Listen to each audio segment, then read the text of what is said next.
Chapitre 5, la prophétie de poussière, l'apparition de Marek. Le voyage à travers la tranchée nous avait menés dans une zone différente, moins étroite et suffocante, mais tout aussi inquiétante. Le sol était recouvert d'une épaisse couche de poussière métallique qui scintillait sous la faible lumière de l'appareil. À chacun de nos pas, une fine volute se levait, créant une atmosphère dense et irrespirable. « Je n'aime pas cet endroit », dit Talia en resserrant fermement son arc. Son regard scrutait chaque ombre, chaque mouvement, comme si l'obscurité elle-même pouvait nous attaquer à tout instant. Lila marchait à mes côtés, encore faible mais déterminée. « Moi non plus », murmura-t-elle. Puis cela arriva. Un bruit soudain, tel un murmure collectif, s'éleva de l'obscurité qui nous entourait. Talia s'arrêta brusquement, tira une flèche de son arc et la plaça avec rapidité. « Arrêtez-vous », dit-elle d'une voix basse. Un mouvement, puis un autre. Des silhouettes émergèrent de l'obscurité. C'étaient des hommes et des femmes, mais il y avait quelque chose d'inquiétant dans leur apparence. Ils portaient des masques qui cachaient leur visage, ornés de motifs complexes évoquant des symboles anciens et incompréhensibles.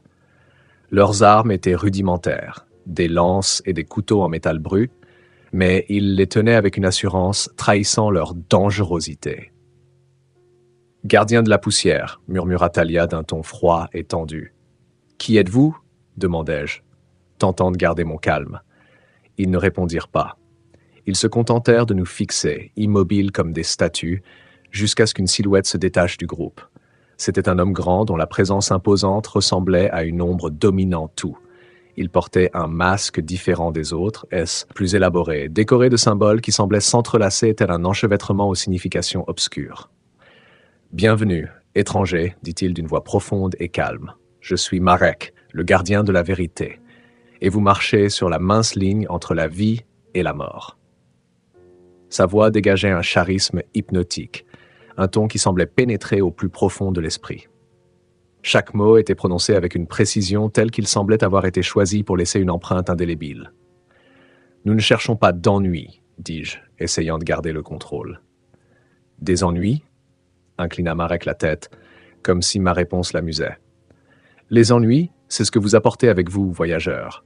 Votre présence ici menace l'équilibre. Et votre appareil ?»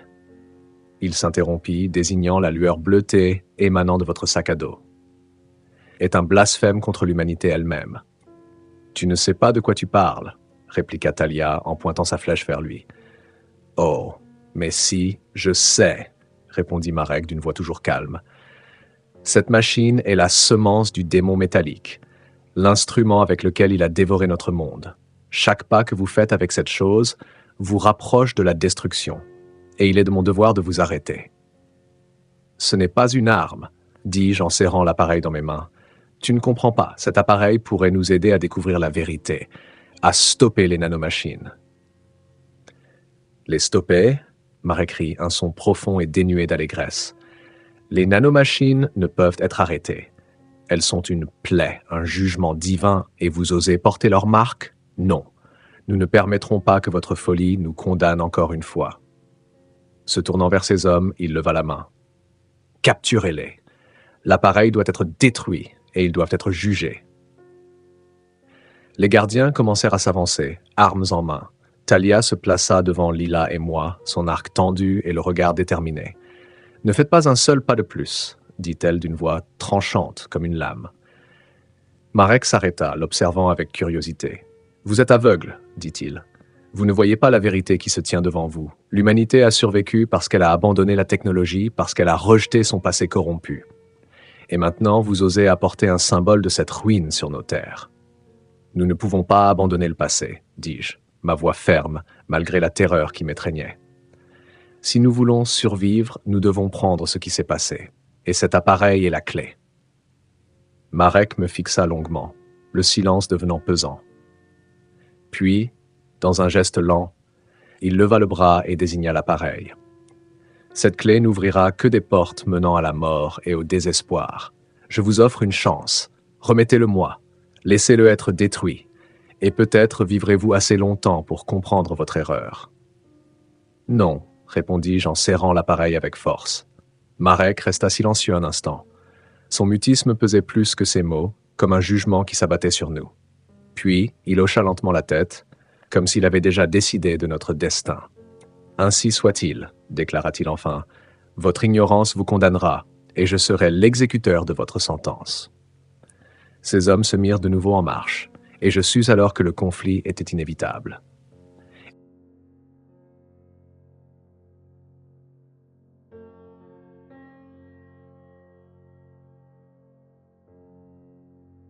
Chapitre 5. La prophétie de Poussière. L'idéologie de Marek. La confrontation idéologique. Marek s'avança lentement, ses hommes immobiles derrière lui comme des statues. Le masque qui dissimulait son visage rendait impossible de déchiffrer ses émotions, mais sa présence était oppressante, un poids qui semblait m'écraser.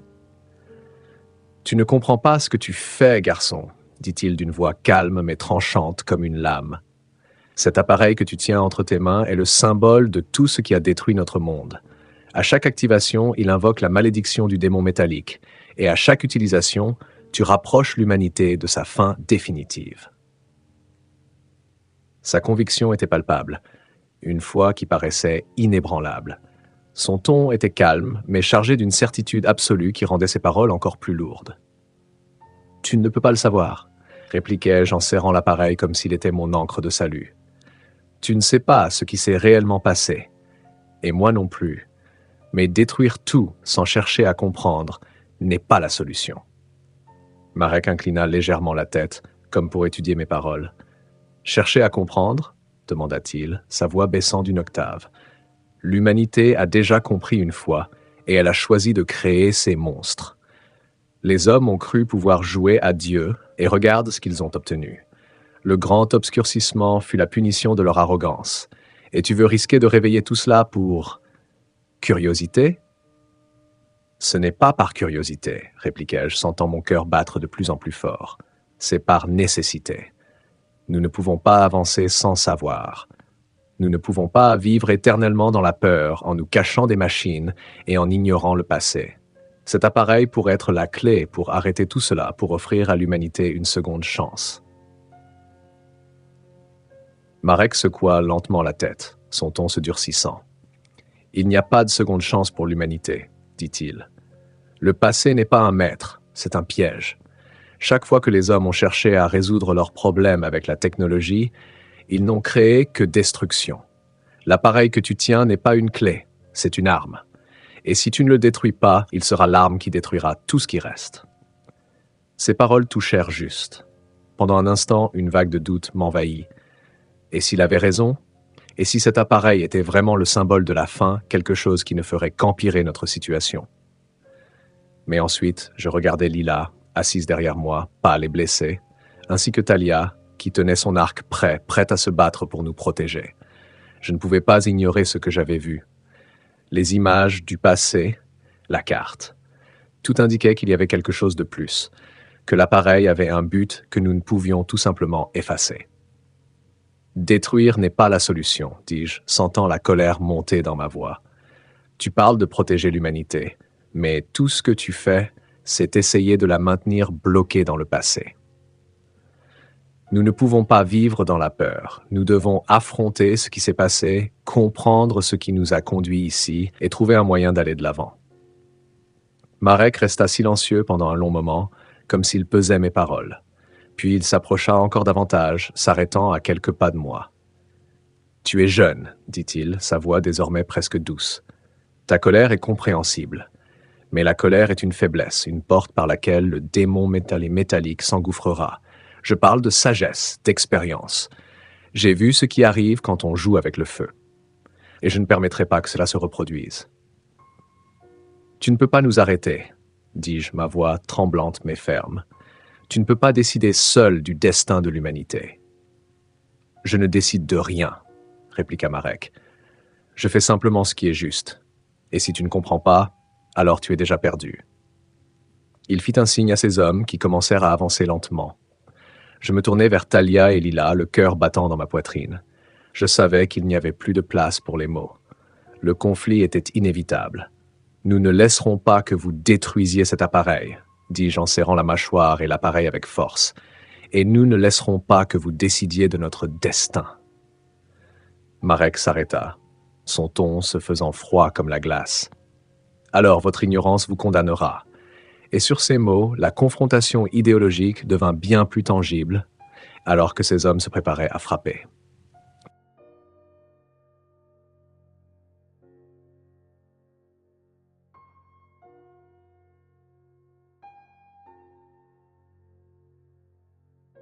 Chapitre 5. La prophétie, l'idéologie de Marek. La tension explose. Le silence était lourd, interrompu uniquement par le rythme régulier de nos respirations et par le bourdonnement lointain des nanomachines, dont l'intensité semblait croître. Marek leva la main avec une assurance mesurée, et ses hommes réagirent aussitôt, tenant fermement leurs armes d'un geste qui en témoignait leur détermination. « Ne les laissez pas s'éloigner, déclara-t-il d'une voix posée dont la fermeté me glaça le sang. Cet appareil doit nous appartenir. C'est le seul moyen de préserver ce qui reste de notre monde. » « Ne vous approchez pas de nous, » répliqua Talia, son arc déjà tendu, prêt à agir. Son regard, à la fois froid et résolu, trahissait néanmoins la tension qui marquait chacun de ses mouvements. « Si vous vous rapprochez davantage, je n'hésiterai pas. »« Nous ne pouvons nous permettre l'indécision, » insista Marek, sans tenir compte de l'avertissement. « Chaque seconde pendant laquelle cet appareil reste en votre possession représente un risque pour nous tous. Remettez-le. Sinon, nous serons contraints de le récupérer par d'autres moyens. » Mon souffle s'accéléra, et je me sentis comme pris dans une emprise invisible. Lila se tenait derrière moi, pâle et épuisée, tandis que Talia demeurait prête à agir. Pourtant, il était évident que nous étions en net désavantage numérique. « Il n'y a pas d'autre option, Fabio, » murmura Talia sans quitter des yeux les gardiens. « Si nous ne les arrêtons pas ici, nous serons tous en grand danger. » « Je ne souhaite pas recourir au conflit, » dis-je d'une voix basse, l'appareil semblant pulser intensément entre mes mains. « Nous ne désirons pas non plus la confrontation inutile, » ajouta Marek d'un ton qui, malgré sa douceur apparente, ne cachait pas la dureté de ses propos. « Mais si vous ne coopérez pas, vous ne nous laisserez pas d'autre choix. » Les hommes de Marek avancèrent d'un pas mesuré, leurs armes rudimentaires reflétant la froide lumière de l'appareil. Chaque geste était précis et discipliné, comme s'ils avaient toujours été préparés à un tel moment. « Nous sommes prêts, » murmura Talia en ajustant la corde de son arc. « Il est temps de décider, Fabio, » ajouta Lila d'une voix faible mais résolue. Je scrutais Marek, puis ses hommes, et enfin l'appareil toujours serré dans mes mains. Je savais que le remettre signifierait renoncer à tout espoir. Il ne cesserait de nous poursuivre, et l'appareil serait détruit avant même que nous puissions en percer les mystères. Mais choisir la confrontation impliquait de tout risquer, de mettre Lila en danger et d'affronter un adversaire pour qui la prudence n'était qu'un concept abstrait. « Nous ne céderons pas, » déclarai-je finalement, ma voix ferme malgré la peur grandissante. Marek secoua la tête avec un soupçon de regret. « Alors, vous optez pour la voie de la destruction. » D'un geste rapide, il abaissa la main et ses hommes se mirent en mouvement. Talia n'hésita pas. Elle relâcha la corde de son arc et une flèche fendit l'air pour se planter dans le sol à quelques centimètres d'un des gardiens. « Ne bougez plus !» cria-t-elle, alors que les gardiens continuaient leur progression. « Fabio, cours !» appela Lila en s'agrippant à mon bras. J'hésitai un instant, puis la détermination de nos adversaires m'incita à agir. Je pris Lila par le bras et la tirai derrière moi, cherchant désespérément une échappatoire. Talia recula méthodiquement, décochant des flèches avec une précision redoutable.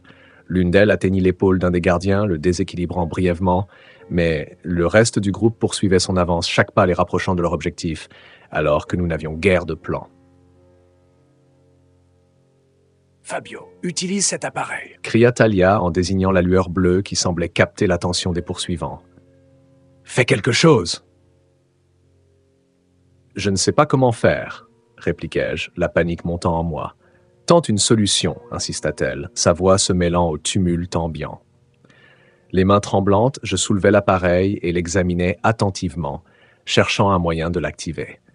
La lumière bleue pulsait à un rythme croissant, comme si elle répondait à ma propre angoisse. Puis, sans en saisir pleinement le mécanisme, je pressai sa surface lisse avec mes deux mains. Un son grave et vibrant emplit l'air, suivi d'une onde d'énergie qui se déploya à partir de l'appareil. Les gardiens s'arrêtèrent, visiblement surpris, tandis que l'onde les poussait à reculer légèrement. « Ça fonctionne !» s'exclama Talia, profitant de l'instant pour décocher une nouvelle flèche. Marek, lui, resta immobile, me fixant à travers son masque, tandis que l'énergie se dissipait peu à peu. « Tu n'as aucune idée de ce que tu fais, garçon, dit-il d'une voix empreinte d'un calme troublant. À chaque utilisation, tu rapproches le monde de sa destinée finale. » Sans répondre, je pris Lila et me précipitai vers une ouverture dans la tranchée, pendant que Talia veillait sur nos arrières. Nous n'avions pas remporté la victoire, mais nous étions encore en vie. Et pour l'instant, cela suffisait.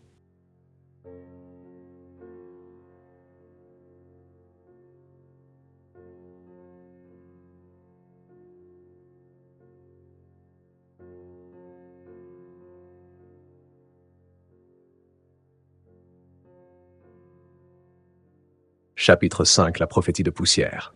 Une confrontation brutale. L'assaut des gardiens. Le cri des gardiens se propageait dans l'air, tel une vague de son guttural, semblant tout droit sorti d'un cauchemar. Je m'arrêtai un instant, tentant de maîtriser le battement frénétique de mon cœur.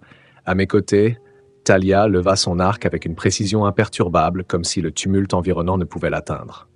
Les gardiens se déplaçaient avec une agilité saisissante, avançant avec une détermination implacable. « Trouvez un abri !» cria Talia d'une voix forte et assurée, guidant nos pas au cœur de la tourmente. Je me tournai vers Lila, qui restait immobile, visiblement secouée. « Viens avec moi », lui dis-je rapidement en la saisissant par le bras pour la conduire vers une petite ouverture dans le mur de la tranchée. Ce n'était pas grand-chose, mais c'était mieux que rien. « Ne me laisse pas », murmura Lila, ses yeux trahissant une peur profonde. « Je ne te laisserai pas », promis-je, bien que je mesurais l'urgence de la situation. Devant nous, Talia incarnait la concentration absolue. Ses flèches fendaient l'air avec une rapidité déconcertante, atteignant leur cible avec une précision presque surnaturelle. Chaque tir ralentissait l'avancée des gardiens, sans toutefois l'arrêter complètement. « Pour la poussière, pour la rédemption !» scandaient-ils, leur voix s'unissant en un chœur inquiétant. Derrière eux, Marek, le chef, observait la scène d'un regard glacé. Sa silhouette imposante dominait le décor, et sa voix, tranchante comme une lame, résonnait dans l'air. « Poursuivez votre mission. Ne faites preuve d'aucune clémence. » Mon cœur battait à tout rompre. Je serrais l'appareil entre mes mains, sa lueur bleue semblant refléter mon état d'esprit. Je n'avais aucune idée de la marche à suivre, mais je savais que nous ne pouvions pas nous arrêter. L'un des gardiens s'approcha trop près. Je ressentis un choc sur le flanc et tombai au sol, étourdi l'espace d'un instant. La douleur était sourde, mais suffisante pour me faire vaciller. Je devais me relever. « Fabio, ne t'arrête pas !» lança Talia, une flèche déjà prête pour nous protéger. Avec peine, je me remis sur pied. Mes mains trouvèrent une pierre éparpillée sur le sol. Ce n'était pas une arme, mais c'était tout ce dont je disposais. Lorsque le gardien s'approcha de nouveau, je le frappai de toutes mes forces. Ce geste le fit reculer. Il n'y avait pas de temps à perdre. Un autre gardien s'avança d'un pas résolu, tenant une arme improvisée de grande taille. Avant qu'il ne puisse agir, Talia intervint, le repoussant d'un geste vif et assuré. « Va chercher Lila !» ordonna-t-elle, tout en gardant un œil attentif sur l'ennemi. Je rejoignis Lila et me plaçai devant elle, essayant de la rassurer d'un signe discret. « Ne bouge pas !» lui dis-je haletant. L'appareil que je tenais commença à pulser, comme s'il réagissait à l'agitation autour de nous. Je le fixais, cherchant désespérément à comprendre son fonctionnement. « Fabio !» cria Talia. « Fais-le fonctionner, immédiatement !»« Je ne sais pas comment l'utiliser, » répondis-je, submergé par l'appréhension. « Trouve un moyen, » insista-t-elle, tout en continuant de repousser les assauts avec la même efficacité. Mes mains tremblaient alors que j'essayais d'activer l'appareil. Sa surface semblait animée, vibrant sous mes doigts. Peu à peu, un son de plus en plus fort remplit l'air, une vibration profonde qui s'intensifiait à chaque seconde. « S'il te plaît !» murmurai-je, comme si l'appareil pouvait m'entendre. Soudain, un éclair de lumière bleue irradia la surface de l'appareil. Une onde d'énergie se propagea rapidement, immobilisant les gardiens à l'espace d'un instant. Même Marek, perché en hauteur, sembla surpris. Profitant de cette accalmie, Talia décocha une flèche avec une précision redoutable, tandis que j'aidais Lila à se relever. Ce fut une trêve passagère, mais nous savions qu'il fallait en tirer parti. « Nous devons partir immédiatement !» m'exclamai-je. Talia se tourna vers nous, ses yeux toujours en alerte. « Allons-y, Fabio. Ne t'arrête pas !» Avec Lila à mes côtés, nous nous engouffrâmes dans l'une des ouvertures de la tranchée. L'appareil restait fermement serré dans mes mains, sa lueur bleue nous rappelant silencieusement ce qui venait de se passer. Pour l'instant, nous étions en sécurité, mais au fond de moi, je savais que cette épreuve n'était que le prélude d'un chemin encore semé d'embûches.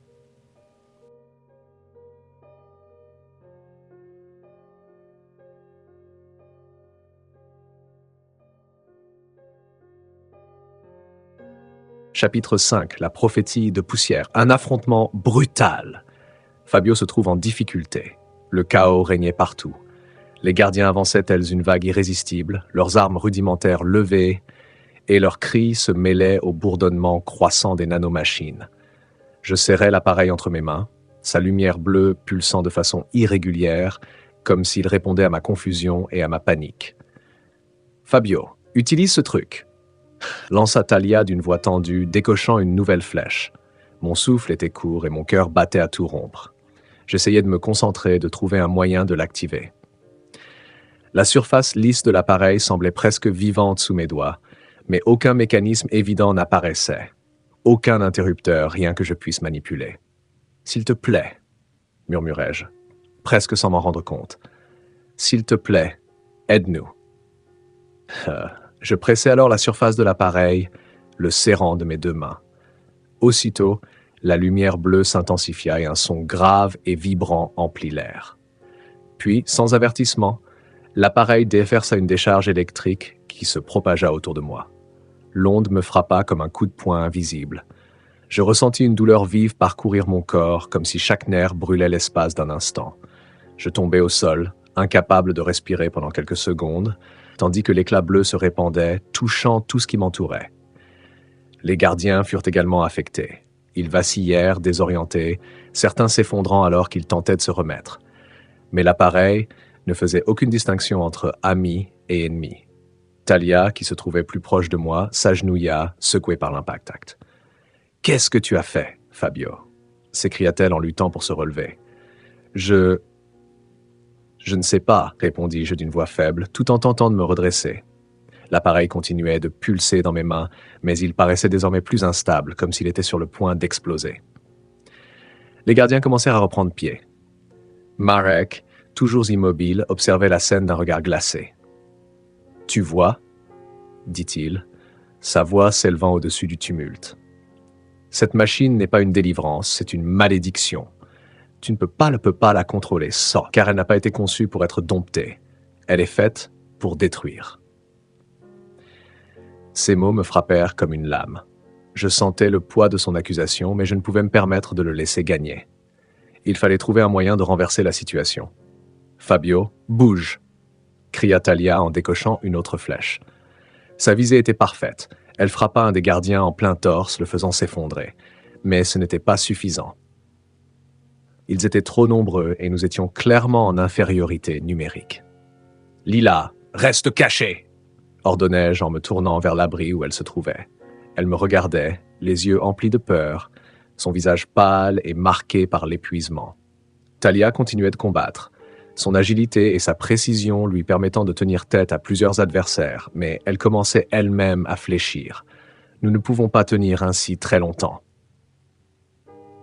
S'écria-t-elle en reculant vers moi. L'appareil émit alors un autre son, cette fois plus aigu.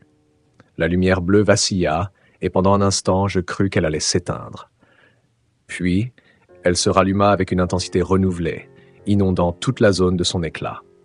Les gardiens s'arrêtèrent un bref instant, confus, et Marek inclina la tête, comme s'il tentait de comprendre ce qui se passait. « Fabio, si tu as quelque chose à faire, fais-le maintenant !» lança Talia, sa voix chargée de désespoir. Mais je ne savais plus quoi faire. Paralysé, l'appareil ressemblant à une bombe entre mes mains, mon souffle haletait et mon corps était encore secoué par la décharge précédente. « Je ne peux pas. » murmurai-je, submergé par un sentiment d'impuissance. « Tu peux le faire, Fabio, dit Lila d'une voix faible mais ferme. Tu peux le faire. » Ces mots résonnèrent en moi plus fort que tout. Lentement, je me relevai, l'appareil toujours fermement tenu. Je ne savais pas comment, mais je devais trouver un moyen de l'utiliser pour sauver Lila, Talia et moi-même. Rassemblant mes dernières forces, je levai l'appareil et le pointai vers Marek et ses hommes. La lumière bleue pulsait de plus en plus vite, comme si elle attendait quelque chose. « S'il s'agit vraiment d'une malédiction, dis-je d'une voix tremblante mais résolue, voyons de quoi elle est capable. » Je pressai de nouveau sa surface, espérant que cette fois, l'appareil m'écouterait. Et pour un instant, le monde sembla s'arrêter.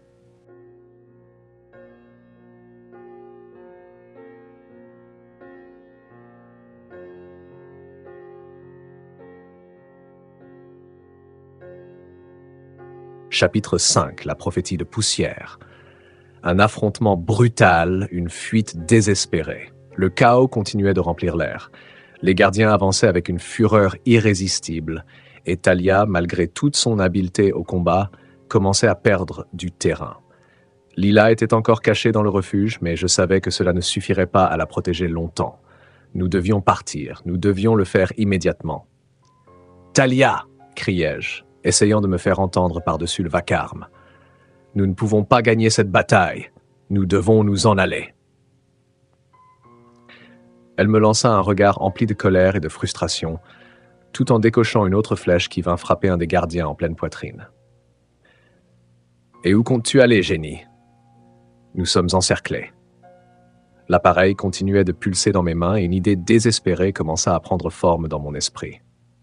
Si j'arrive à l'utiliser, je pourrais créer une diversion, quelque chose pour les désorienter. « Je ne sais pas ce que tu as en tête, » dit Talia en reculant alors qu'un autre gardien s'approchait à vive allure, « mais j'espère que ça marchera, car nous touchons au bout du rouleau. » Je me concentrais sur l'appareil, tentant d'ignorer le chaos qui m'entourait. Sa surface vibrait sous mes doigts, et la lueur bleue s'intensifiait à chaque fois que je le serrais. Il fallait que ça fonctionne. Il fallait trouver un moyen. « S'il te plaît, » murmurai-je, comme si je m'adressais à quelque chose de vivant. « Si tu as quelque pouvoir, n'importe lequel, utilise-le maintenant. » Je pressai de nouveau sa surface, et cette fois, l'appareil répondit. Une explosion de lumière bleue inonda la tranchée, et un son aigu et perçant se répandit partout. Les gardiens s'arrêtèrent, confus, certains se couvrant les oreilles comme si le bruit était insupportable. Talia et moi en ressentîmes également l'effet, mais il était clair que l'appareil avait eu un impact bien plus marqué sur nos ennemis. « Maintenant !» criai-je en saisissant Lila par le bras et en l'aidant à se relever. « En route !» Talia ne perdit pas de temps. Elle attrapa rapidement son sac et son arc, puis se tourna vers moi. « Où allons-nous ?»« Là-bas !» indiquai-je un passage secondaire que j'avais remarqué peu de temps auparavant. Il était plus étroit et sombre, mais il semblait mener loin de la zone principale de la tranchée. Nous courûmes vers ce passage, Lila peinant à suivre le rythme, mais refusant de s'arrêter. Le son perçant de l'appareil commençait à s'estomper, et les gardiens reprenaient peu à peu le contrôle. Marek, cependant, resta immobile, nous observant à travers son masque. « Vous ne pouvez échapper au jugement de la poussière !» cria-t-il, sa voix résonnant tel un glas funèbre. « Je vous retrouverai où que vous alliez. Et quand je vous aurai trouvé, je détruirai cet appareil de mes propres mains. » Ces paroles me glacèrent le sang, mais je ne m'arrêtai pas. Je continuais à courir, serrant l'appareil comme s'il était la seule chose qui nous maintenait en vie. Le passage était étroit et sombre, mais c'était un soulagement de quitter la lumière de la tranchée et le chaos de l'affrontement. Talia fermait la file, l'arc toujours prêt au cas où quelqu'un nous poursuivrait. Lila s'appuyait lourdement sur moi, son souffle haletant me rappelant combien notre situation était précaire. « Jusqu'où penses-tu aller ?» demanda Talia, sa voix chargée de frustration. « Jusqu'à ce que nous soyons en sécurité, » répondis-je sans me retourner. « Il n'existe aucun endroit sûr. »« Ah, » répliqua-t-elle, « pas avec eux sur nos talons. Et Marek ne s'arrêtera pas tant qu'il ne nous aura retrouvés. » Je ne pouvais qu'acquiescer. Marek semblait être bien plus qu'un simple chef de fanatiques, Il était le symbole vivant d'une détermination aveugle et d'une foi inébranlable. J'étais persuadé qu'il tiendrait sa promesse. Finalement, nous trouvâmes un petit creux dans le passage, un espace à peine suffisant pour nous arrêter et reprendre notre souffle. Lila s'effondra au sol, le visage pâle et le souffle encore court. Je m'agenouillai à ses côtés, tentant de la réconforter. « Ça va ?» demandai-je, même si la réponse était évidente. Elle acquiesça faiblement en me serrant la main. « Merci » murmura-t-elle. Talia se reposa contre le mur opposé, le visage marqué par l'effort.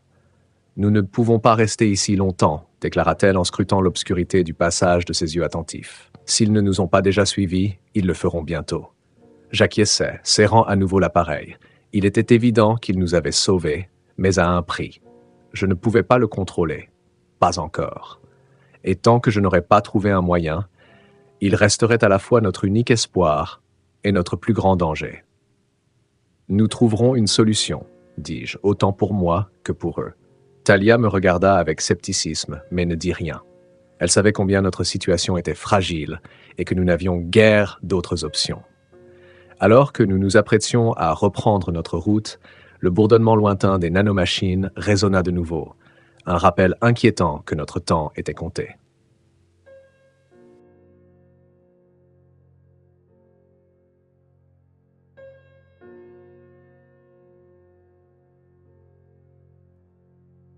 Chapitre 5. La prophétie de Poussière.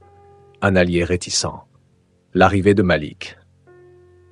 La tranchée semblait infinie, un labyrinthe de couloirs sombres et étouffants qui nous maintenait en équilibre entre la fuite et le désastre. Lila s'appuyait lourdement contre moi, son souffle haletant me rappelant combien notre situation était précaire. Devant nous, Talia se mouvait avec sa précision habituelle, mais son arc était désormais à court de flèches, et son expression tendue témoignait de sa fatigue. Le bourdonnement des nanomachines au loin se mêlait à nos pas, un rappel inquiétant que nous n'étions pas seuls.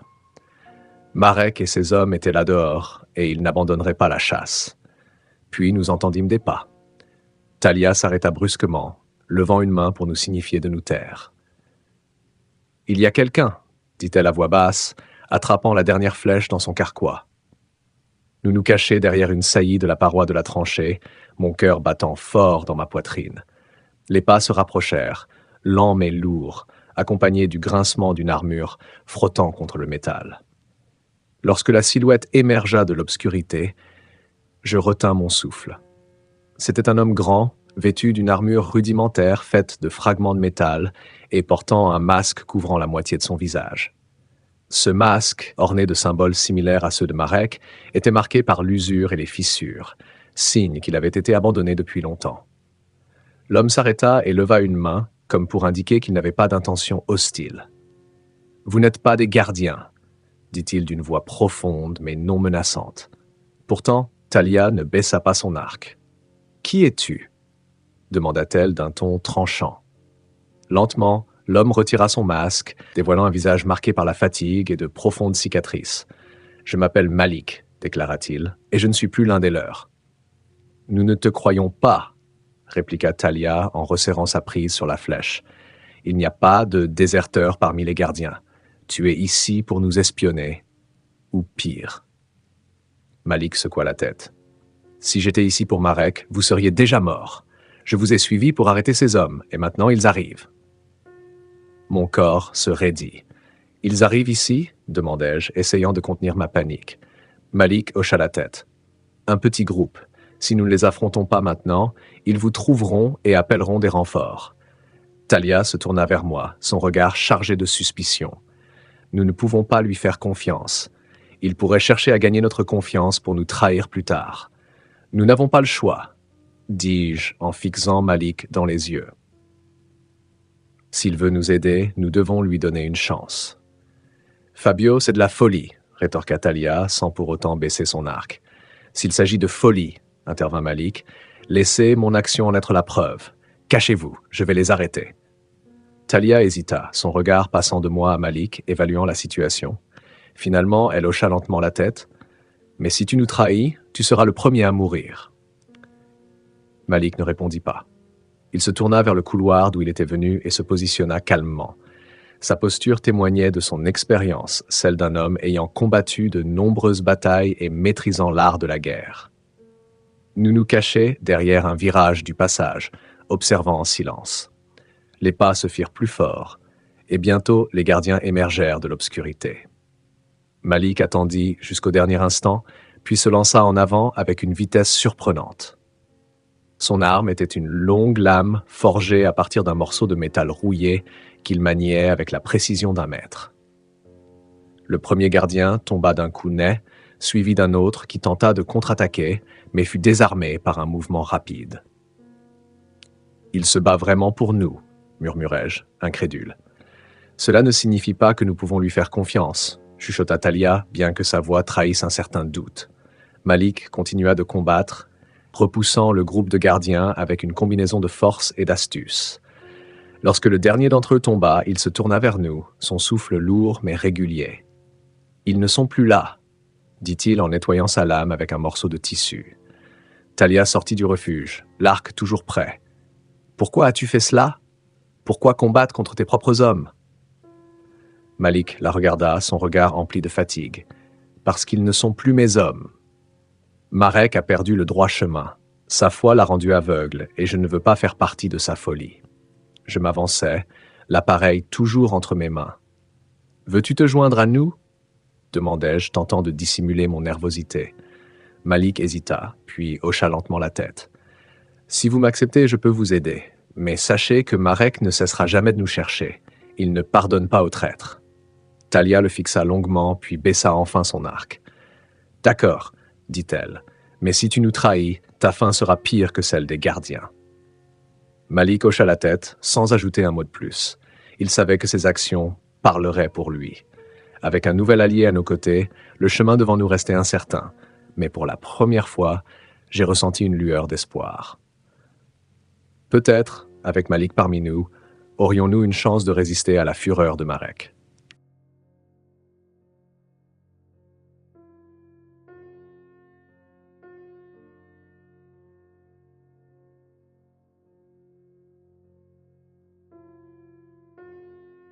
Chapitre 5. La prophétie de poussière.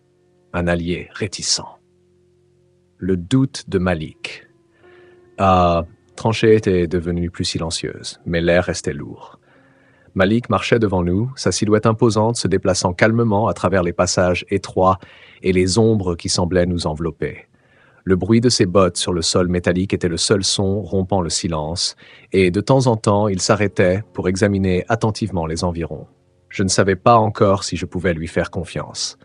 Il y avait quelque chose dans ses yeux, un fardeau qui semblait le tirer vers le bas, mais aussi une lueur, une sorte d'espoir que, peut-être, lui-même peinait à comprendre.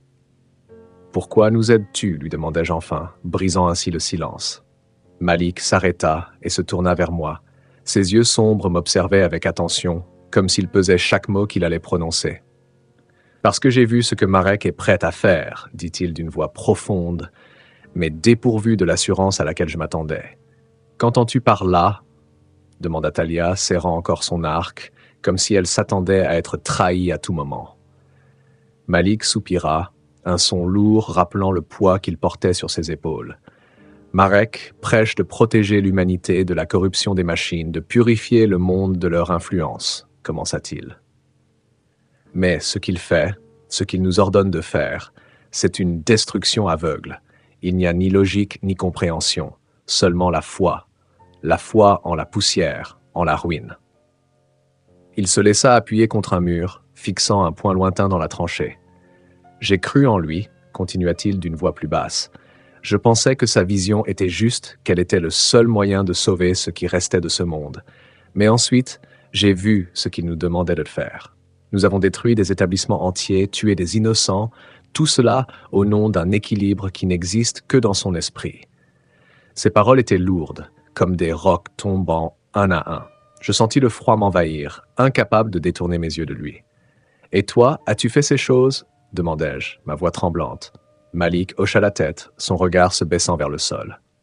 « Oui, admit-il, j'ai suivi ses ordres. Je croyais que c'était nécessaire. Mais chaque fois que je voyais une famille brûler vive, Chaque fois que j'entendais les cris de ceux qui imploraient pitié, quelque chose en moi se brisait. Talia fit un pas en avant, son regard rempli de mépris. « Et maintenant, tu t'attends à ce que nous te fassions confiance ?» demanda-t-elle, sa voix tranchante comme une lame. « Après tout ce que tu as fait ?» Malik resta silencieux un moment, puis se tourna vers elle, son regard mêlant remords et détermination. « Non, dit-il enfin, je ne m'attends pas à ce que vous me fassiez confiance. Je ne pense même pas le mériter, mais je peux vous aider. Je peux faire quelque chose de juste, ne serait-ce qu'une fois. Et cet appareil que tu portes, ajouta-t-il en me regardant, pourrait être la clé pour tout changer. » Je sentis le poids de l'appareil dans mes mains, sa lueur bleue semblant pulser d'une vie propre. « Nous ne savons même pas ce que c'est vraiment, » répondis-je. « Je ne sais pas comment l'utiliser. Je ne sais pas si nous pouvons faire confiance à ce qu'il nous montre. Mais c'est tout ce que nous avons. » « Et c'est pour cela que Marek veut le détruire, » déclara Malik d'un ton empreint d'urgence. « Il croit que supprimer tout ce qui concerne les machines est le seul moyen de protéger l'humanité. Mais si nous détruisons ce que nous ne comprenons pas, comment pourrons-nous construire quelque chose de nouveau? Comment pourrons-nous avancer? » Lila, qui jusque-là était restée silencieuse, parla doucement. « Et tu crois que nous pouvons le comprendre ?» demanda-t-elle, sa voix faible mais pleine de curiosité.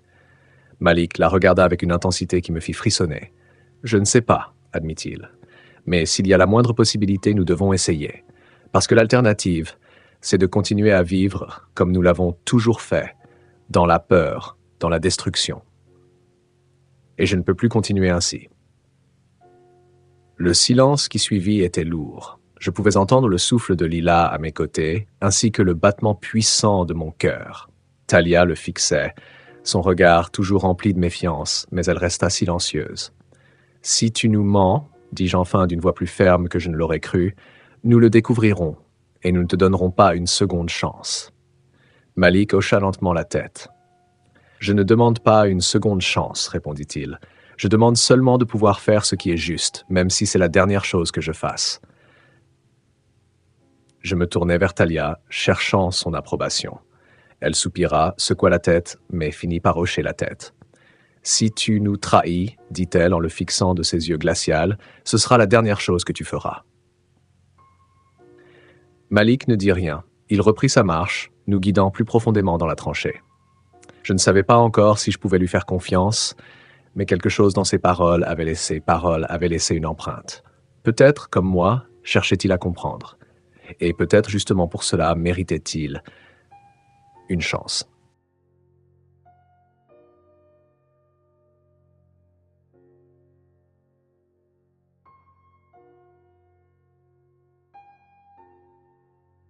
Chapitre 5. La prophétie de poussière.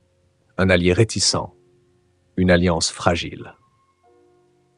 L'air dans la tranchée était encore plus lourd, presque étouffant. La seule lumière provenait du scintillement intermittent de l'appareil que je serrais dans mes mains. Lila était assise à mes côtés, encore faible mais les yeux vigilants, tandis que Talia observait Malik tel un prédateur guettant sa proie. Le silence entre nous était dense, chargé de tension et de suspicion. Malik, assis contre un mur de métal rugueux, fixait le vide devant lui. Son visage, marqué par des cicatrices et la fatigue, était difficile à déchiffrer. C'était un homme brisé, mais sa posture trahissait une détermination, une force que peut-être lui-même ignorait posséder. « Nous ne pouvons pas l'emmener avec nous, » dit Talia, rompant le silence d'une voix froide et tranchante comme une lame. « C'est un gardien, Fabio. Même s'il affirme avoir quitté Marek, nous ne pouvons pas lui faire confiance. Il pourrait nous trahir à tout moment. »« Si je voulais vous trahir, » répliqua Malik sans lever les yeux, « je ne vous aurais pas aidé contre mes hommes. Je serais resté avec eux. »« Et pourquoi ne l'as-tu pas fait ?» insista Talia, le ton se faisant de plus en plus dur. Malik se tourna vers elle, la fixant d'un regard fatigué mais ferme. « Parce que je ne crois plus en leur cause. Marek est aveugle. Tout détruire n'est pas une solution. C'est simplement une autre forme de mort. Et j'ai déjà vu trop de morts. » Ces paroles restèrent suspendues dans l'air. Je me tournai vers Talia, cherchant à capter son regard. « Nous n'avons pas le choix, dis-je en essayant de garder mon calme. S'il lui veut nous aider, nous devons lui donner une chance. Et s'il nous trahit? Répliqua Thalia en croisant les bras. S'il nous trahit, nous le saurons, répondis-je, même si, au fond de moi, je savais que c'était un risque. Mais nous ne pouvons pas continuer à combattre seuls. Marek ne cessera de nous pourchasser. Malik connaît les gardiens, il connaît leurs tactiques, il peut nous aider. Thalia me fixa longuement, ses yeux emplis de méfiance. Puis elle soupira et secoua la tête. « Tu es trop confiant, Fabio. Cela pourrait nous coûter la vie à tous. » « Et si ce n'était pas le cas ?» demandai-je, espérant la convaincre. Elle resta silencieuse un moment. Finalement, elle baissa les yeux et acquiesça lentement. « Très bien, » dit-elle d'un ton réticent. « Mais seulement temporairement. Et au moindre faux pas, c'est moi qui te le ferai payer. » Malik ne broncha pas. « Je ne m'attends pas à ce que vous me fassiez confiance, » déclara-t-il. « Mais si je veux survivre, je n'ai pas d'autre choix que de rester avec vous. Les gardiens me considèrent comme un traître. Je n'ai plus de refuge. » Lila, qui était restée silencieuse jusque-là, parla d'une voix faible mais claire. « S'il veut nous aider, laissons-le. Nous ne pouvons pas nous permettre de rejeter quelqu'un simplement parce que nous avons peur. » Ces mots me frappèrent, et je compris combien son accord était essentiel. Malik la regarda un instant, comme surpris que ce soit elle qui lui donne une chance. « Alors, c'est décidé, déclarai-je, voulant mettre fin à la discussion. Nous avancerons ensemble, mais nous devons bouger. Marek n'est pas loin, et nous le savons tous. » Thalia soupira de nouveau, mais prit son arc et se leva, prête à continuer. Lila se blottit contre moi, tandis que je l'aidais à se lever. Malik resta immobile un moment, puis se leva à son tour, le regard sérieux et calculateur. « Si vous avez l'intention de continuer, annonça Malik, sachez que Marek ne s'arrêtera pas. Peu importe la distance que nous parcourons, il nous retrouvera. Et il ne sera pas seul. » « Nous le savons, répondis-je en serrant l'appareil entre mes mains, mais nous n'avons pas le choix. » Malik hocha la tête, se tourna et commença à marcher. « Suivez-moi, dit-il. Je connais un passage qui pourrait nous tenir hors de leur vue pour un moment. Ce n'est pas sûr, mais c'est mieux que rien. » Nous nous mîmes en route derrière lui, nos ombres s'allongeant sur les parois de la tranchée. Le poids de notre alliance fragile était palpable, et chaque pas nous rapprochait inexorablement d'un affrontement inévitable avec Marek et ses hommes. Je ne savais pas si Malik était réellement de notre côté, mais une chose était certaine, nous avions besoin de toute l'aide possible pour survivre. Et, pour l'instant, Malik était notre meilleure chance.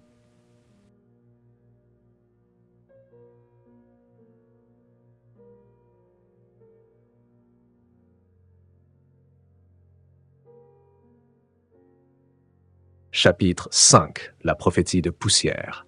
Le poids de la vérité. Une nouvelle découverte. Le passage était silencieux et le bourdonnement lointain des nanomachines ressemblait plus à un écho qu'à une menace imminente. Malik nous avait guidés à travers une partie de la tranchée qui paraissait plus stable, bien que son expression demeurât toujours vigilante. De temps en temps, il s'arrêtait pour examiner attentivement les environs avant de nous faire signe de poursuivre. Nous marchâmes pendant des heures jusqu'à ce que nous découvrions une petite pièce latérale, apparemment creusée par les nanomachines. Les parois, lisses et presque brillantes, donnaient à la pièce l'allure d'un reliquat oublié d'un temps révolu, et au centre se trouvait une console ancienne et poussiéreuse, un amas de métal et de câbles rouillés. Je m'en approchais lentement, tenant toujours l'appareil dans mes mains.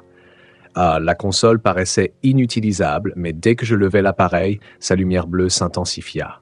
La console s'alluma dans un sifflement et une série de symboles se mit à clignoter sur l'écran.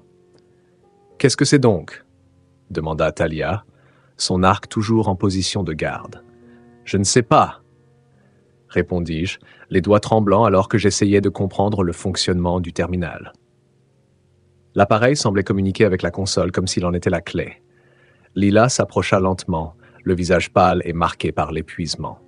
« Fabio, fais attention, » dit-elle d'une voix chargée d'inquiétude.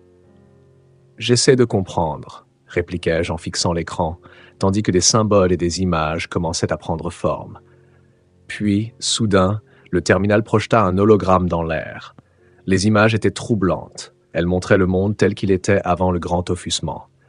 des villes bondées, des technologies avancées qui rendaient la vie quotidienne plus simple. Mais ensuite, tout changea. On voyait des nanomachines engloutir des bâtiments entiers, les transformant en poussière métallique.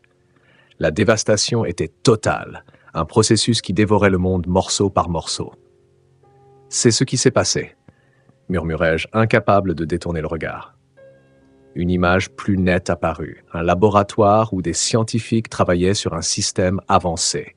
Je reconnus le symbole que j'avais déjà aperçu sur l'appareil gravé sur l'un des terminaux du vidéo. Puis la scène changea à nouveau.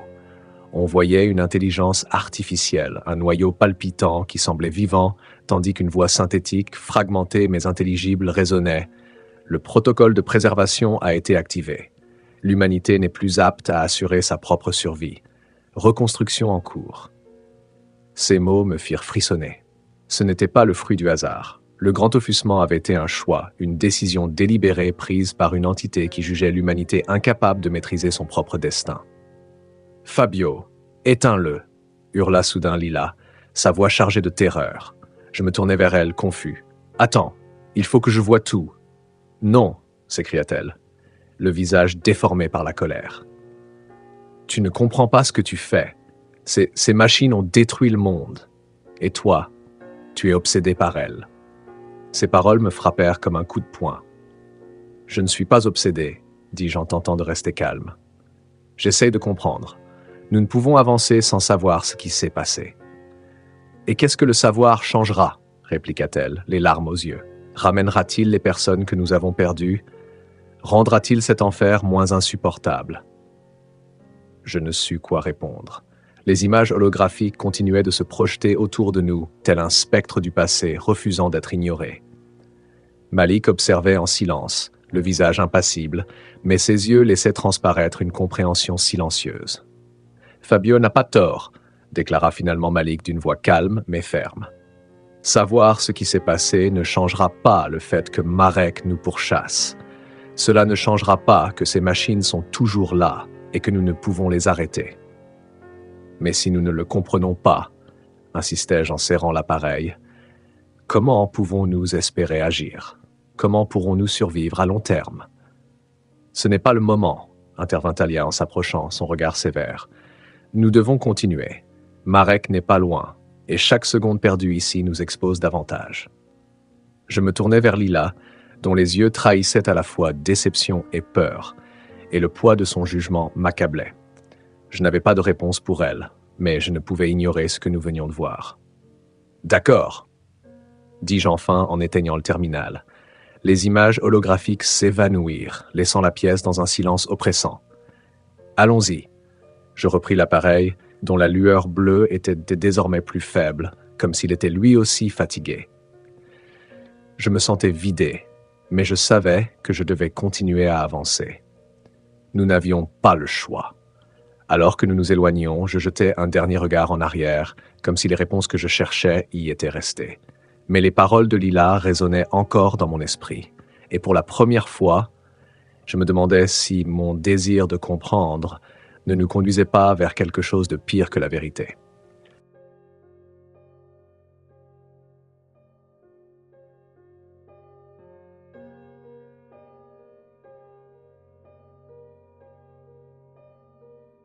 Chapitre 5, la prophétie de poussière. Conflits intérieurs. Nous marchions dans un silence absolu, interrompu seulement par le bruit de nos pas résonnant contre les parois de la tranchée.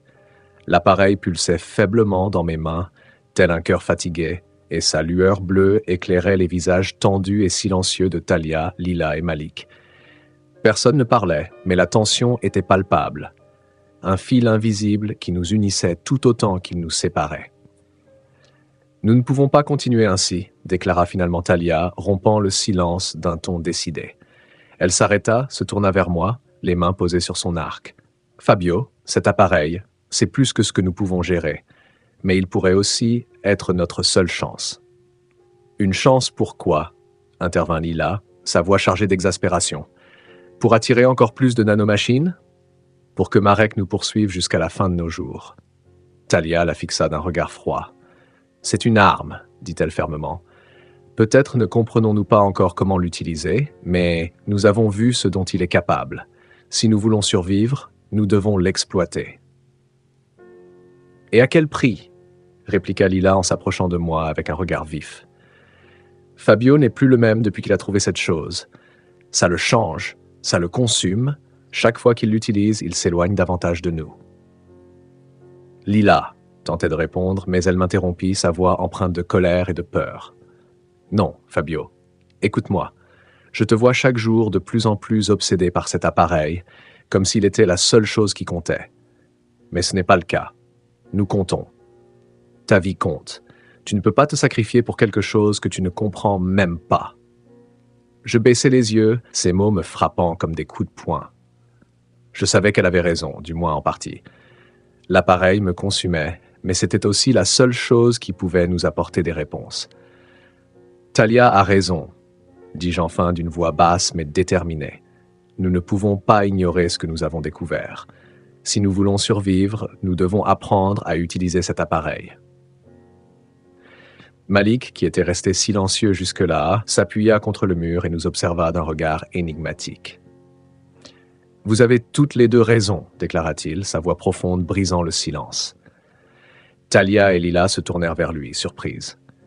« L'appareil est puissant, poursuivit Malik. Nous l'avons vu, mais Lila n'a pas tort non plus. Il est dangereux. Fabio porte un fardeau immense et si nous continuons à le tirer dans des directions opposées, il finira par s'effondrer. Et quand cela arrivera, il nous entraînera tous avec lui. » Je me tournai vers Malik, ses paroles me frappant comme une vérité longtemps ignorée. Il avait raison. Je me sentais prisonnier, comme si j'étais au cœur d'une bataille que je n'avais jamais choisi de livrer. « Que suggères-tu alors » demanda Talia, son ton se radoucissant quelque peu tout en restant empreint de scepticisme.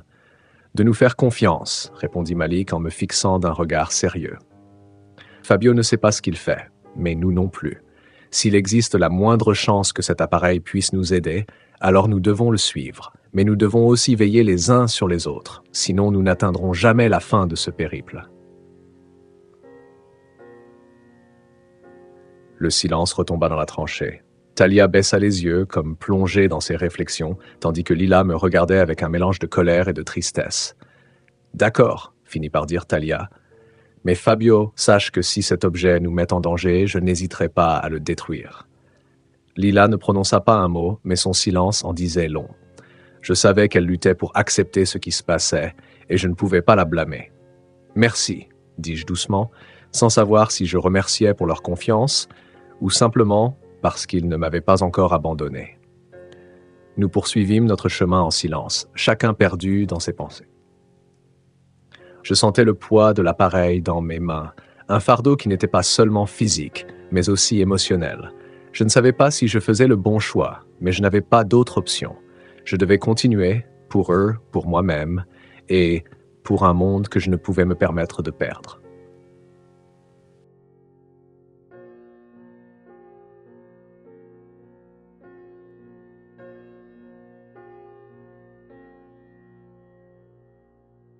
Chapitre 5. La prophétie de Poussière, le poids de la vérité. Un lien qui se fissure. La nuit dans la tranchée était froide et silencieuse, interrompue seulement par le bourdonnement lointain des nanomachines et le souffle haletant de Lila. J'étais assis à côté d'elle, l'appareil reposant près de moi, pulsant encore d'une faible lumière bleue. Malik et Talia se trouvaient un peu plus loin, en poste de garde, nous offrant ainsi un moment de répit. Lila fixait droit devant elle, le visage pâle et marqué par la fatigue. Longtemps, aucun de nous ne prononça un mot. C'était comme si nous attendions que l'autre rompe ce silence pesant. Finalement, c'est elle qui parla. « Fabio, » dit-elle doucement, sans se retourner vers moi, « est-ce que cela en vaut vraiment la peine ?» Je me raidis. Je savais que cette question finirait par venir, mais je n'étais pas prêt à y répondre. « Que veux-tu dire ?» lui demandai-je, espérant gagner du temps. « Je veux dire tout ça, » répondit-elle en faisant un geste vague de la main. « La fuite, l'appareil, le risque constant. Est-ce vraiment la solution? Qu'espères-tu obtenir au final ?» Son ton n'était pas accusateur, mais une profonde lassitude transparaissait dans ses paroles, une fatigue qui semblait l'avoir irrémédiablement marquée. « Je ne sais pas, » admis-je d'une voix basse. Je ne sais pas si cela en vaut la peine. Mais je ne peux l'ignorer. Je ne peux pas faire fi de ce que nous avons vu, de ce que cet appareil pourrait signifier. Lila se tourna enfin vers moi, ses yeux emplis d'une tristesse qui me frappa comme un coup. « Et qu'est-ce que nous représentons, nous » demanda-t-elle, d'un ton brisé. « Moi, Talia, nous. Tu sembles plus préoccupé par cet appareil que par les personnes qui sont à tes côtés. » « Ce n'est pas aussi simple, répondis-je en essayant de m'expliquer. Je ne choisis pas l'appareil plutôt que vous. Je choisis de lutter, de comprendre. Parce que si nous ne le faisons pas, il n'y aura aucun avenir pour personne. » Malik, qui était resté silencieux jusque-là, s'appuya contre le mur et nous observa d'un regard énigmatique. « Vous avez toutes les deux raison, » dit-il d'une voix profonde qui brisa le silence. Talia et Lila se tournèrent vers lui, surprises. « Cet appareil est puissant, » poursuivit Malik. « Nous l'avons vu, mais Lila ne se trompe pas non plus. Il est dangereux. Fabio porte un fardeau énorme, et si nous continuons à le tirer dans des directions opposées, il finira par s'effondrer. Et quand ce moment viendra, il nous entraînera tous avec lui. » Je me tournai vers Malik, ses paroles me frappant comme une vérité longtemps ignorée. Il avait raison. Je me sentais pris au piège, comme si j'étais au cœur d'une bataille que je n'avais jamais choisi de livrer. « Que proposes-tu alors » demanda Talia, sa voix s'adoucissant légèrement mais demeurant teintée de scepticisme. « De nous faire confiance, » répondit Malik en me fixant sérieusement. « Fabio ne sait pas exactement ce qu'il fait, mais nous non plus. S'il existe la moindre chance que cet appareil puisse nous aider, alors nous devons le suivre. Mais nous devons aussi veiller les uns sur les autres. Sinon, nous n'atteindrons jamais la fin de ce voyage. » Le silence retomba dans la tranchée. Talia baissa les yeux, comme perdue dans ses réflexions, tandis que Lila me regardait avec un mélange de colère et de tristesse. « D'accord, » finit par dire Talia. « Mais Fabio, sache que si cet engin nous met en danger, je n'hésiterai pas à le détruire. » Lila ne prononça pas un mot, mais son silence en disait long. Je savais qu'elle luttait pour accepter ce qui se passait, et je ne pouvais la lui reprocher. « Merci, » dis-je doucement, incertain de savoir si je remerciais pour leur confiance ou simplement parce qu'ils ne m'avaient pas encore abandonné. Nous poursuivîmes notre route en silence, chacun perdu dans ses pensées. Je sentais le poids de l'appareil dans mes mains, un fardeau qui n'était pas seulement physique, mais aussi émotionnel. Je ne savais pas si je faisais le bon choix, mais je n'avais pas d'autre option. Je devais continuer, pour eux, pour moi-même, et pour un monde que je ne pouvais me permettre de perdre.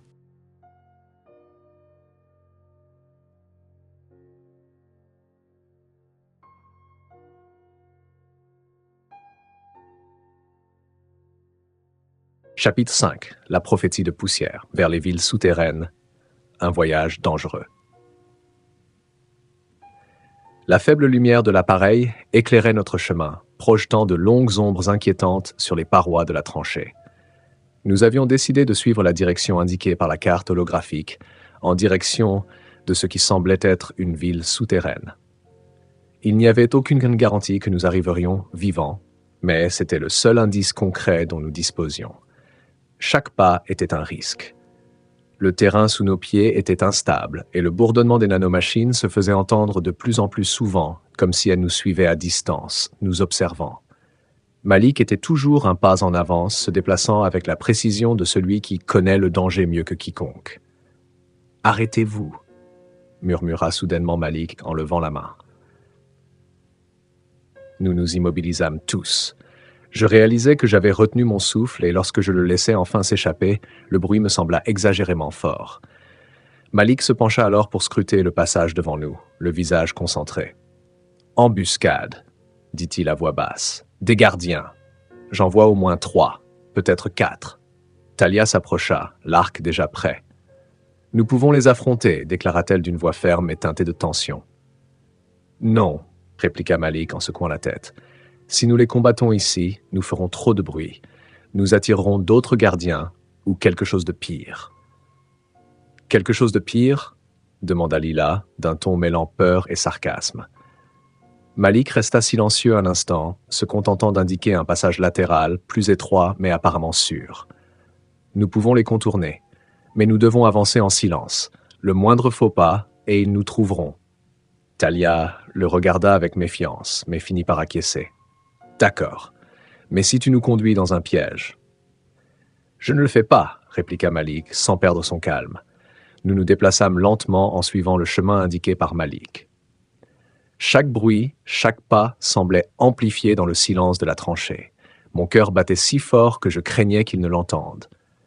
Grâce aux indications précises de Malik, nous parvînmes à contourner le groupe des gardiens sans être repérés. Lorsque nous nous arrêtâmes enfin dans une petite alcôve pour reprendre notre souffle, Talia se tourna vers lui avec un regard moins dur que d'ordinaire. « Tu es doué, » admit-elle à contre-cœur. « Ce n'est pas la première fois que j'évite une embuscade, » répondit Malik sans la moindre trace de vanité. Pourtant, Lila ne semblait pas soulagée. Elle s'assit près de moi, le regard perdu dans le vide. « Nous ne pouvons pas continuer ainsi indéfiniment, » dit-elle doucement, comme si elle se parlait à elle-même. « Nous ne le ferons pas, » lui répondis-je, même si je n'étais pas certain d'y croire. Peu après, nous reprîmes notre chemin.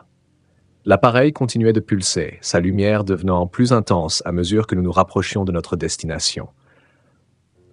Malik nous guidait avec une assurance qui m'inspirait confiance, malgré le lourd risque que nous encourions à chaque pas. À un moment donné, Malik s'arrêta de nouveau. « Il y a une bifurcation, » annonça-t-il en désignant 2 tunnels devant nous. L'un était plus large, mais le sol y était instable et recouvert d'une poussière métallique qui se mouvait légèrement comme si elle était vivante. L'autre était plus étroit, presque claustrophobique, mais paraissait plus sûr. « Lequel choisissons-nous » demanda Talia. « L'arc, toujours prêt. »« Le second, » répondit Malik sans hésitation. « Il est plus étroit, mais moins risqué. Nous ne voulons pas nous retrouver pris dans un autre piège. » Nous nous engouffrâmes dans le tunnel le plus étroit, avançant lentement. Le silence y était oppressant, mais au moins nous étions éloignés des nanomachines et des gardiens. Pendant que nous marchions, Malik se tourna vers moi. « Si nous voulons arriver vivants dans cette ville, dit-il, nous devons nous faire confiance mutuellement. Nous n'avons pas d'autre choix. » J'acquiesçais, bien que je sache que la confiance ne se gagne pas par des paroles, mais par des actions. Même si Malik nous avait déjà sauvés une fois, les blessures que nous portions étaient trop profondes pour guérir rapidement. Nous poursuivîmes en silence, chacun perdu dans ses pensées. Nous ignorions ce qui nous attendait dans la ville souterraine, mais une chose était certaine. Notre voyage ne faisait que commencer, et chaque pas nous rapprochait d'un danger que nous ne pouvions encore comprendre.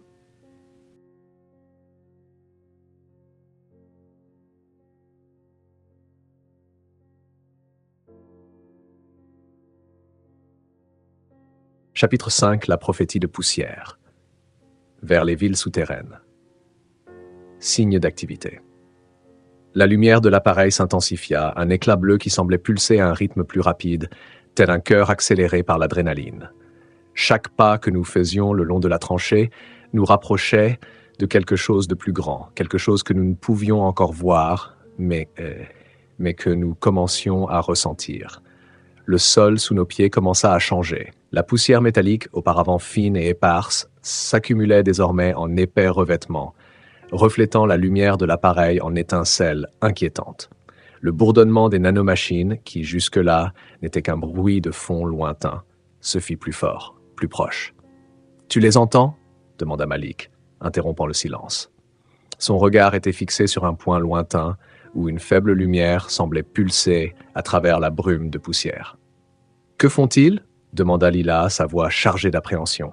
« Ils construisent » répondis-je d'un ton plus sombre que je n'aurais voulu l'être. L'appareil dans mes mains semblait presque vibrer, comme s'il réagissait à l'activité croissante qui nous entourait.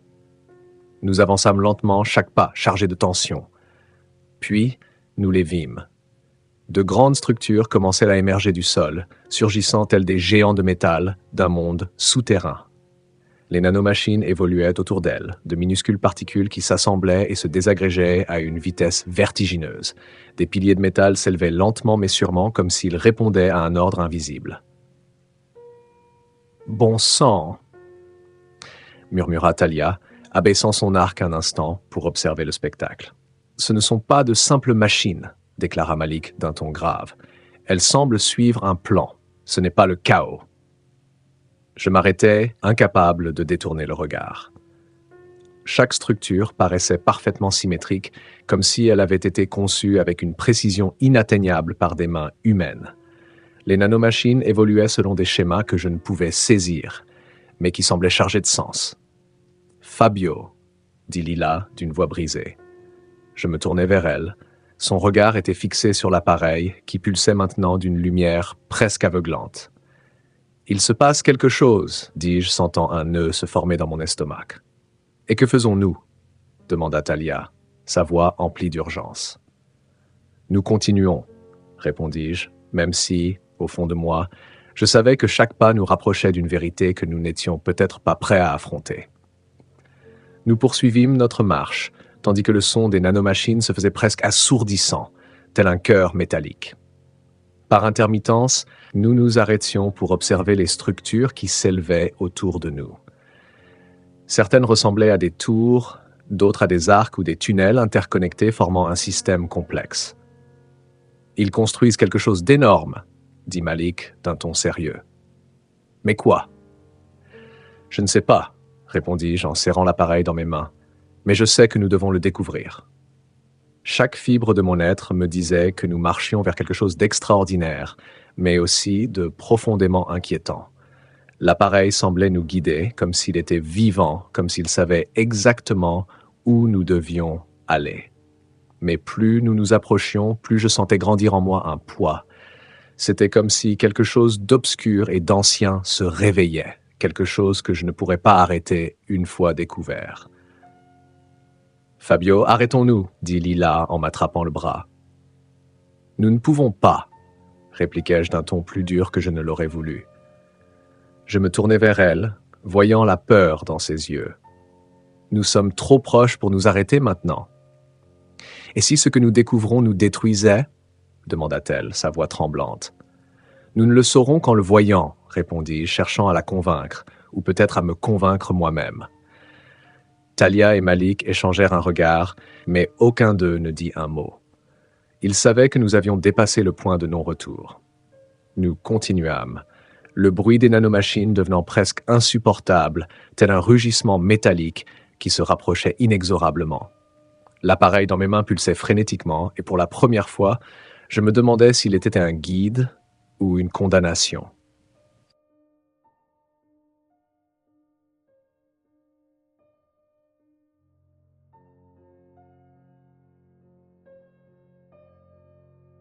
Chapitre 5, la prophétie de poussière. Vers les villes souterraines. La promesse de Marek. La tranchée s'ouvrait sur une étendue plus vaste, une zone étrangement plane où la poussière métallique semblait danser au rythme du vent léger qui soufflait entre les structures en construction. L'appareil continuait de pulser dans mes mains, son éclat bleu éclairant le chemin, telle une lanterne spectrale. Malik avançait devant nous, ses mouvements lents et mesurés. Talia serrait son arc, les yeux attentifs scrutant chaque ombre, tandis que Lila marchait à mes côtés, le visage pâle et fatigué.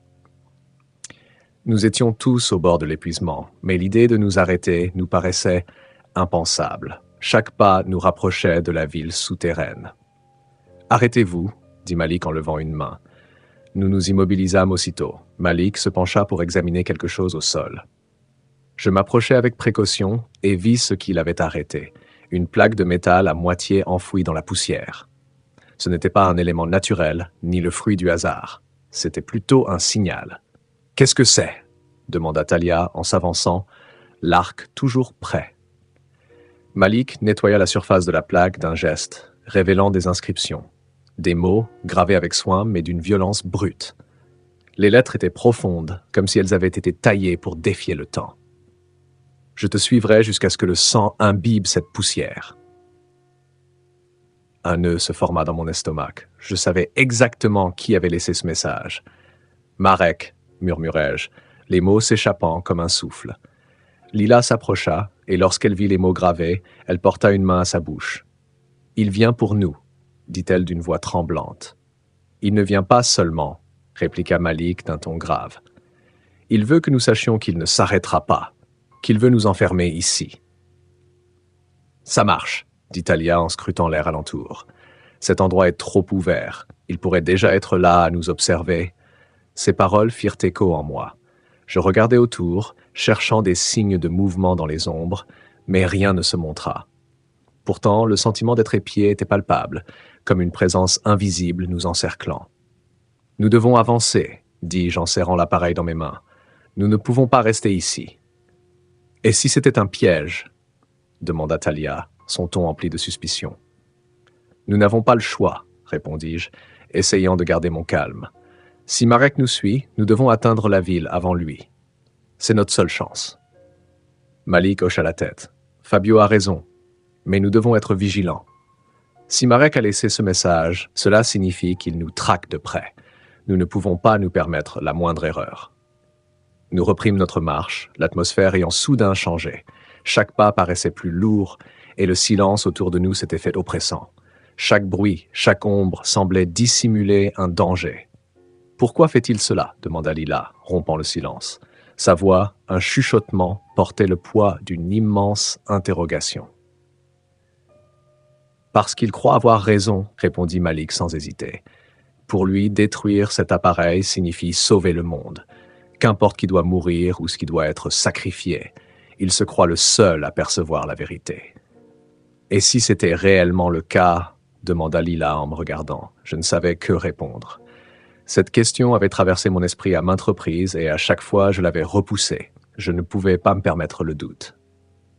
« Ce n'est pas le cas, » dis-je finalement, d'un ton plus ferme que je ne me sentais réellement.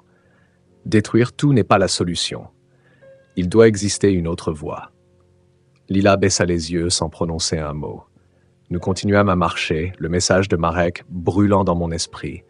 Je savais qu'il avait laissé ces mots pour nous effrayer, pour nous faire douter de chaque pas que nous faisions. Et, en partie, il y parvenait. Mais nous ne pouvions pas nous arrêter.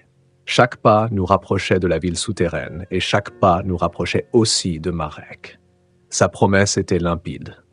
Il ne s'arrêterait pas tant que l'un de nous ne tomberait pas. Et je savais que, tôt ou tard, nous devrions l'affronter.